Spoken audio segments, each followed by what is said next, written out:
Akkam jirtu hordoftoota keenya aan Zalaalam Taaddasaati. Har'a koronaa vaayirasiin qabamuu keenyaaf qabamuu dhiisuu keenya akkamiin beekuu akka dandeenyu isinitti hima. Koronaa vaayirasiin dhukkuba somba keenya miidhuu danda'udha.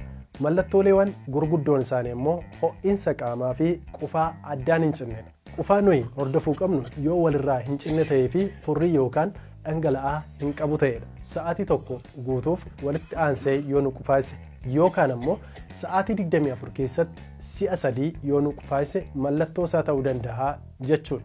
Ho'inni qaama keenya digirii seelsheesii 37.8 ol taanaan mallattoo koronaa ta'uu danda'a jechuudha. Miirri bulluquu, qorruu yookaan roqumuu yookaan hollachiisuus nutti dhaga'amuu danda'a.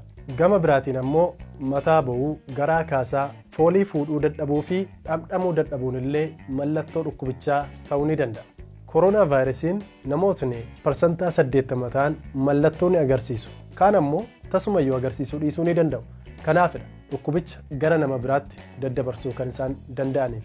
Mallattoolee kanneen yoo ofirratti argitan ogeessa fayyaa daftanii mariisuu hin dagatiina.